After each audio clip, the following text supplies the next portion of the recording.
Welcome to Washington Policy on the Go Young Professionals Edition, Washington Policy Center's podcast of news, interviews, and policy analysis featuring our young professionals.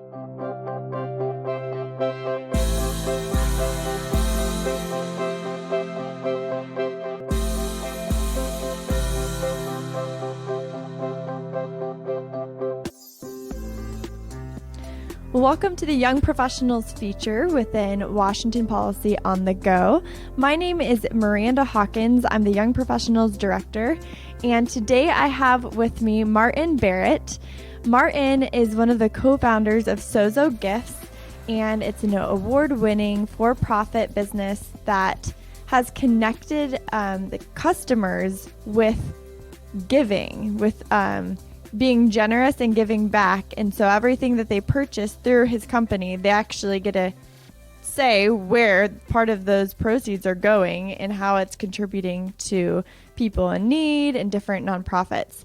So Martin, to start us off, can you just tell us a little bit about what Sozo Gifts is and how you got this interesting and unique business model started?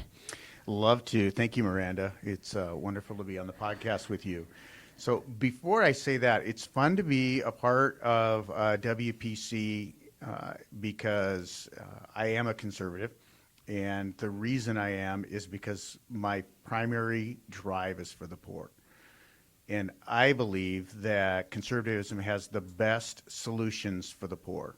And so that's one of the reasons that I am. And the other is it's fun to be with lots of young professionals, and because the younger generation has leaned into this idea of businesses being a part of solving problems. So it's a really nice combination.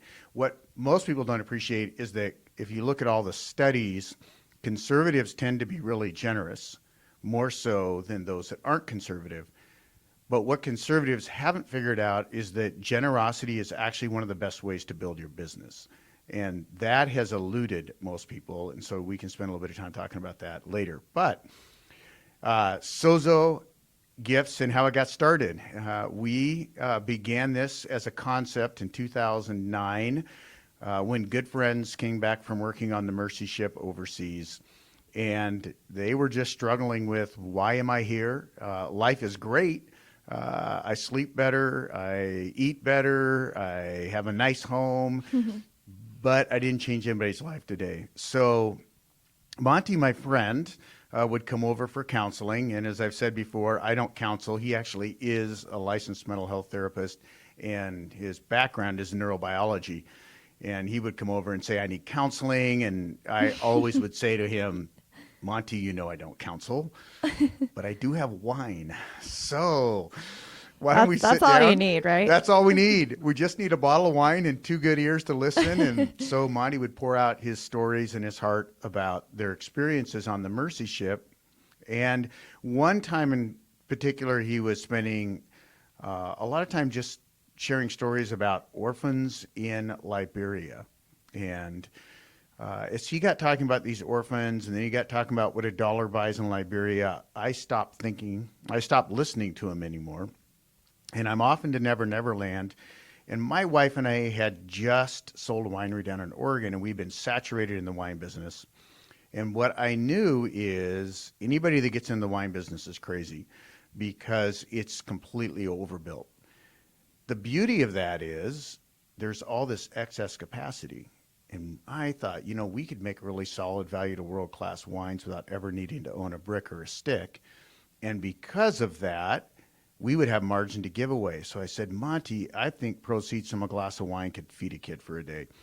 And that's literally how the whole thing got started, was let's build a business that is sustainable, that its purpose is to support all these orphans. Now, before we go into actually learning how you do that, you just spoke at our Young Professionals holiday party on Wednesday night. We had over 65 young professionals there. It was a blast. And you talked a little bit about the history of poverty in the U.S. and in the world, and how we got to where we are now. Yes. Can you relay that again for our listeners? Yes, would love to. So one of my favorite statements, which I think is catches people's attention is in 1776, our forefathers declared war on poverty. At the time that this country was founded, roughly 40% or more of all Americans were living in what we would call poverty today. I mean, it was dirt floors, pretty much subsistence farming and so forth. But when they declared war on poverty, the way that they did it is through honoring individual freedom, honoring property rights. They built it on the back of the values of family, on the values of faith, and they created a system in which people were raising themselves out of poverty. And ultimately restoring dignity. Absolutely. And it restored dignity all that time. They came away from a system in Europe which had been aristocratic, in which case someone would make the decisions for everybody, and everybody had to fall into line, and everything you did was done for the purpose of some central government that then decided how you were going to live and what you were going to do. Not unlike what we see happening with many people wanting to go today. And it actually crushes people in that process. So folks were poor. You know, I think we forget that so many people spent everything they had just to get here. Once they arrived on these shores, they had nothing other than the skills that they had and the willingness to work. So our country was founded, and there was a tremendous amount of poverty in the country. That poverty continued to fall and fall and fall. And poverty statistics really weren't kept until about 1959. But a lot of people believe that poverty was at its lowest place in the United States between 1880 and 1910. During that time, there was almost no government involvement. During that time, a good example of what actually happened was New York City, and it's one place that there are good records kept in terms of organizations that were involved. There were 6,000 organizations in New York City. 80% of them were Christian, 10% of them were Jewish, and 10% of them were other. These private organizations were the ones that were actually addressing the issues of poverty. But they had stayed with the founders' understanding of poverty, and that was that we have a contract in our society. And the contract is this: society has an obligation to help people who are in poverty be raised out of poverty. But those that are in poverty have the responsibility to become contributing members of society. So their thinking was, we're not here to make poverty comfortable. We're here to make poverty temporary. So you didn't see cyclical poverty like you have right now, where it literally is generational, and it goes on and on and on. People would go into poverty, then they would come out of poverty, and the community would hold them accountable. They also had another aspect of it called subsidiariness, and that was those that were closest were expected to be the ones that actually solved the problem. I just read an article on this, subsidiarity. Yes. It's hard to say. It's a mouthful. Yes. Subsidiarity. Yes. Try it, listeners. Yes. Say Yes. it. Subsidiarity. Yes. It's a really interesting concept of Yes. the Yes. further out people get from helping this, wherever this problem is starting, Yes. the further out people are from, the people that are trying to solve it, if they're local versus Yes. federal level. Yes. The local people are going to do the best job at Yes. solving the problem because they're the closest to it. Yes. It's impacting them the most. They see the specific ways that this problem can be solved because, one size doesn't fit all. Right. They had the exact opposite of what we have today, in which the thinking is one size does fit all. If you're poor, you get a number, and then you go into a bucket, and that bucket says everybody is the same. They realized that wasn't the case. So in those days, what would happen is if I came into one of these places that was helping and said, hey, I have a wife and 3 kids. There is nothing in the refrigerator. There's nothing in the cupboards for us to eat. We need help. They would say to me, you're going to leave with a bag of groceries. Your family's going to eat tonight. But before you do that, we need to sit down. They would spend up to 4 hours with each person listening to their story. That does not happen today. No government person is spending 4 hours listening to the story. And they're asking the question, how did you get to this place? Is it because an addiction issue? Is it because of alcohol? Is it because of just bad luck? What brought you to this place? And then after they understood that and they did an assessment of what my skills would be, they would say, great, out and back is a wood yard. And so I need you to go back and cut split wood for a couple of hours. And if I said no, they were like, well, actually, you won't be leaving with any groceries because what is obvious is the issue here is you're unwilling to work. They would do the same thing if women came in. But even more so with women, they would go through and they didn't make them split wood. They usually had sewing and different things like that that needed to be done for the community. But if you came in, Miranda, let's say you came in and said, I don't have my husband, I'm alone, I've got 3 kids. They would do the same thing. They would sit down. But then what they would do is after they listened to your story, they would go out and find out who's closest to you. Because part of what they would find out is say, Miranda, you have a brother? Wait a minute, you have a brother that lives how many blocks away from you? Does he know your situation? And if he didn't know the situation, they said, why doesn't your brother know this? So they would actually oftentimes get into reconciliation amongst families and people. If you study poverty, a lot of our statistics show that you get to that place because you've broken relationships, and community is essential to our well-being. We were created to thrive in community with people, so that if we do go down that wrong path, they're like our buffer. They can encourage us and get us back, or drop us $100 when we get in a tight pinch. Because that happens to everyone. We've all been in situations where we're in a tight pinch. And so it's just really cool to see people who have a different viewpoint on how to solve this issue of poverty, because sometimes it just feels like it is out of reach. It's like we're putting our faith in government programs, and we're continuing to get more money from people, but by taxes, which go to these programs. But at the end of the day, we don't understand how that money is being used.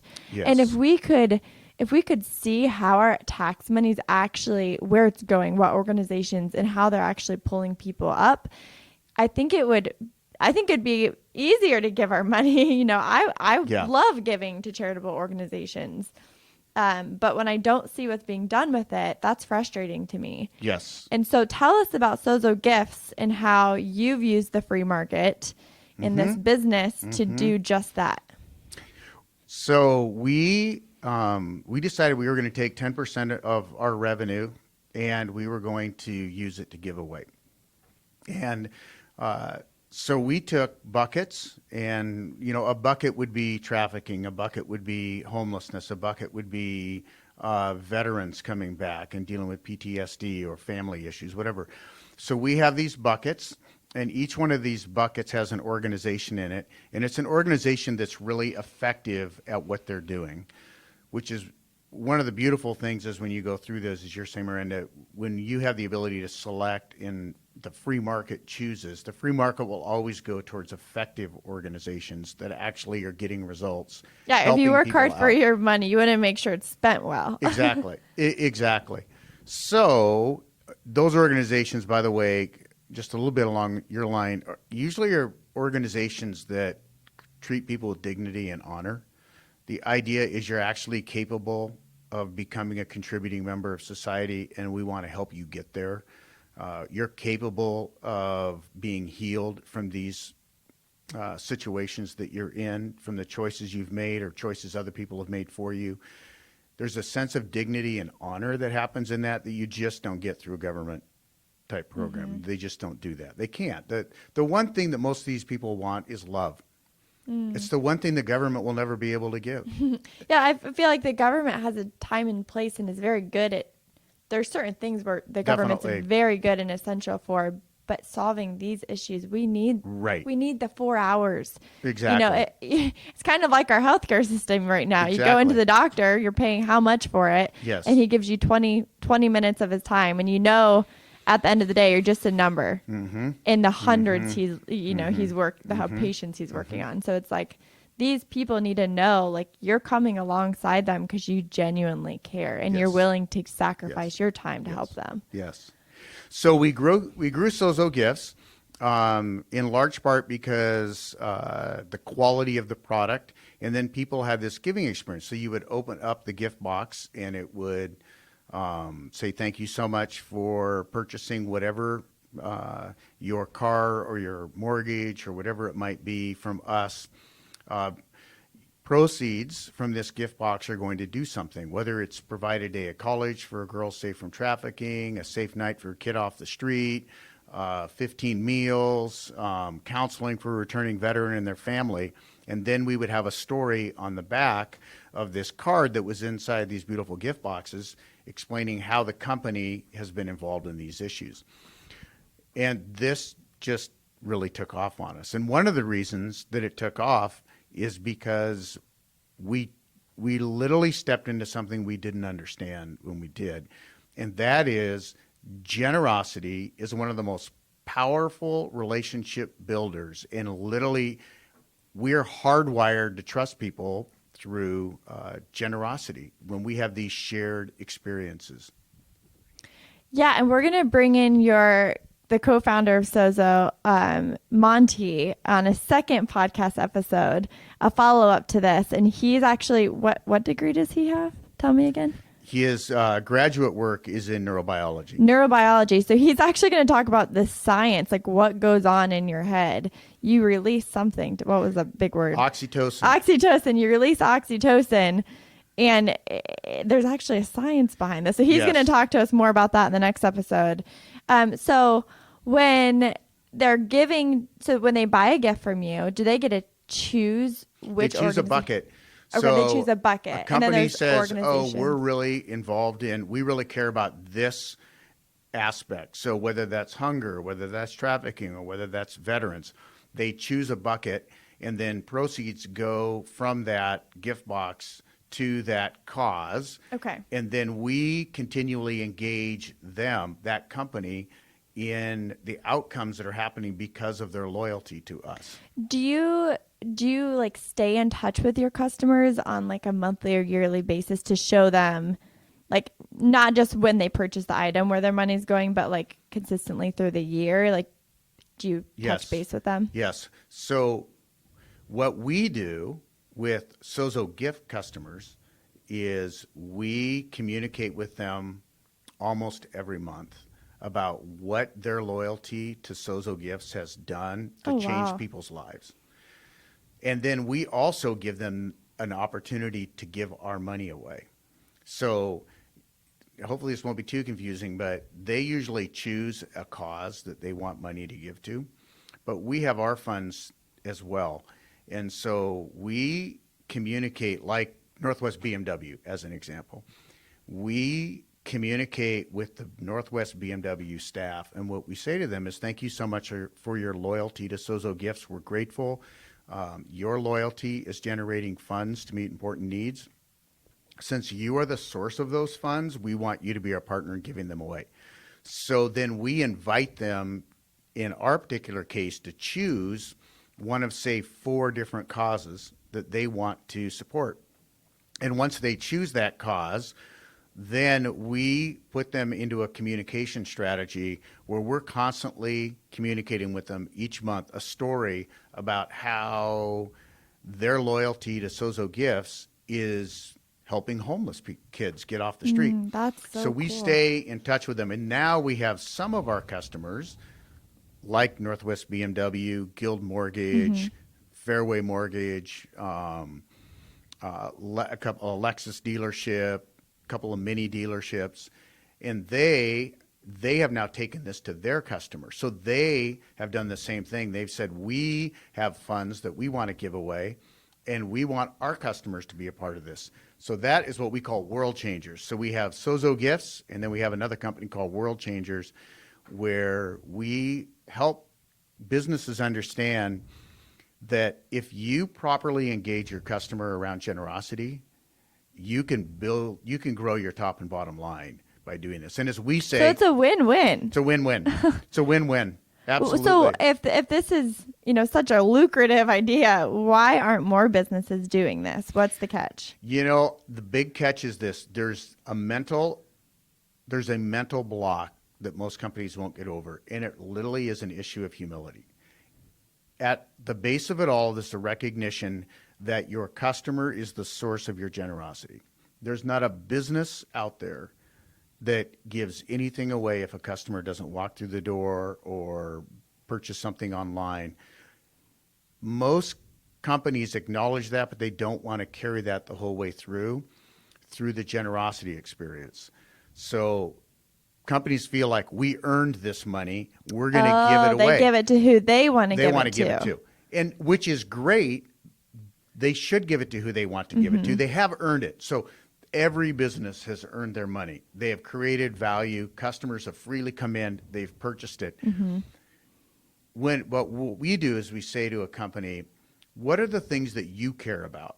And we choose these buckets that a company has. So maybe they do care about veterans. Maybe they do care about hunger. Maybe they do care about medical issues. Maybe they do care about healing, emotional, spiritual healing. But bringing the customers into the experience as well, not just the company. Exactly. So yes, the company would pick the buckets, yes, but then let your customer pick what actual organization within those buckets.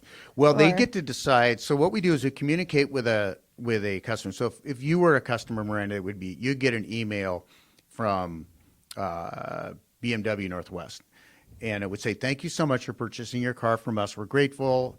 As an expression of our gratefulness, here's this wonderful gift. And then they go beyond that into this world changer. Because of your loyalty, you have generated funds to meet important needs. Since you're the source of those funds, we want you to be our partner in giving them away. BMW has already decided the things they want to give to, but now they're including you in that journey. And now you're saying, oh, what I really do care about is homelessness for kids off the street.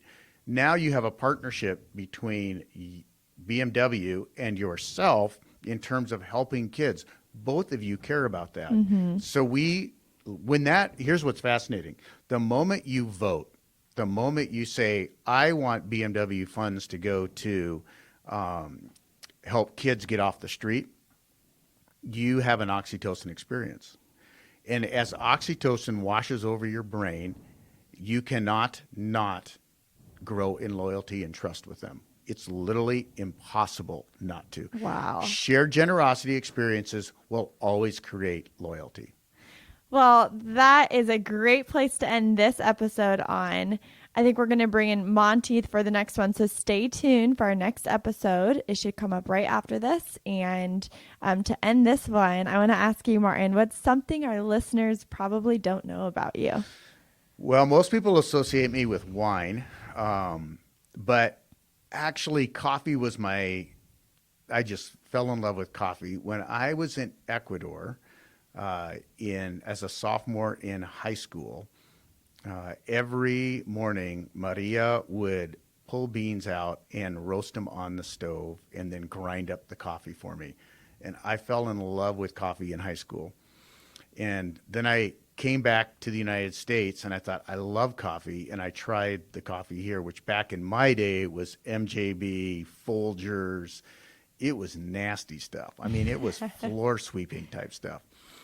So for years, I literally had to go get my own green beans and roast my own coffee beans because I couldn't drink anything that was done here because I had been spoiled clear back in high school. So this is back in the mid 70s.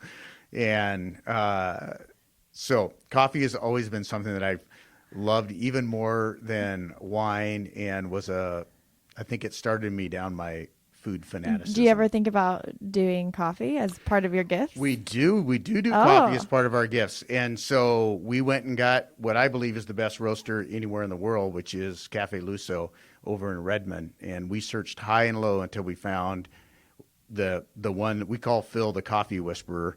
The coffee whisperer. So I don't roast my own coffee anymore because, being a conservative, I do believe in this whole idea of competitive advantage. And as much as I like to think I'm a good coffee roaster, Phil Meach is the best coffee roaster I've ever. So, Well, shout out to Phil Meach. Phil Meach, Cafe Luso. Everyone should let us know, what is your favorite coffee roaster? We'd love to hear. We can test what Martin just said. Exactly. Well, thank you for joining us for this episode with Martin Barrett with Sozo Gifts. We're going to hear from the co-founder of Sozo, Monty. He's the neurobiologist, and we're going to talk about how generosity actually changes your brain and your thinking, and how this is a scientific thing. So Young Professionals is statewide. If you are a young professional, we'd love to have you join our movement. You can check us out on Instagram, WPC Young Professionals, and Facebook, Washington Policy Center Young Professionals. And then if you want to get on our email list to see upcoming events and opportunities to engage on important issues, you can check us out online and shoot us an email, and we'll add you. Thank you for joining. Thanks for listening to Washington Policy on the Go. If you liked it, tell a friend and share this episode on your social media. Send any questions or comments to us at washingtonpolicy@washingtonpolicy.org.